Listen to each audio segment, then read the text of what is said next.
Alors, bienvenue dans cette nouvelle séquence d'actualité. Si vous êtes nouveau, je vous prie de vous abonner en cliquant sur le bouton rouge et d'activer la cloche de notification.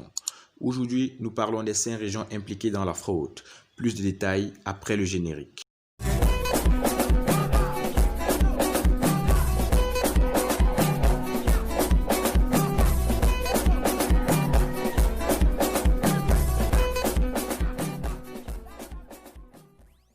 Le ministère des Enseignements secondaires annonce des sanctions pour tous les candidats et enseignants mêlés à cette fuite d'épreuves. Le fait est inévitable. Plusieurs candidats vont écoper de 3 ans de suspension suite à la fuite des épreuves du baccalauréat C, D et TI.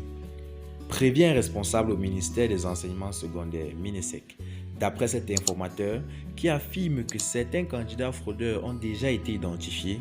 Les mêmes sanctions seront infligées à tous les enseignants impliqués dans cette tricherie qui s'est manifestée par la fuite des épreuves de physique, chimie et sciences de la vie et de la terre SVT les 23 et 24 juin derniers. À ce jour, les premiers éléments d'enquête révèlent que cette fuite d'épreuves a touché les régions du centre, littoral, ouest, est et extrême nord. Au centre de cette tricherie, plusieurs établissements scolaires sont impliqués, parmi lesquels les établissements privés confessionnels et laïques et les établissements secondaires publics, informe une source proche de l'organisation des examens.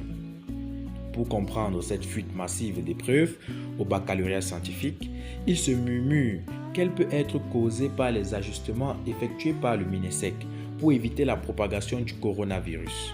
Le MINESEC a instruit qu'on n'admette que 24 candidats par salle au lieu de 30, ce qui a créé un gap de 6 candidats, qui a eu pour incident collatéral la création d'autres sites où ne s'étaient jamais effectués les examens officiels. Sur ces nouveaux sites, les chefs de centre étaient contraints de confier les épreuves à d'autres personnes. Nous pensons que c'est de là qu'est partie la fuite, confie une source rencontrée à l'Office du baccalauréat du Cameroun. Ce responsable à l'OBC affirme d'ailleurs que les mêmes risques de fuite d'épreuves planent sur les autres examens tant que ces sites secondaires ne sont pas annulés. Considéré comme un vrai scandale, cette fuite des épreuves a embrasé la toile le week-end dernier. Alerté, le ministre des Enseignements secondaires, Nalova Lyonga, a annulé les 3 épreuves concernées dans un communiqué signé le 24 juin dernier.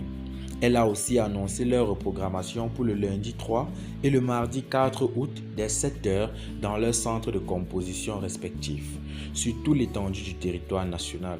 Cette décision, prise quelques heures avant la fin de cet examen, induit que les séries D et TI passent 2 nouveaux jours de composition et 1 jour pour la série C.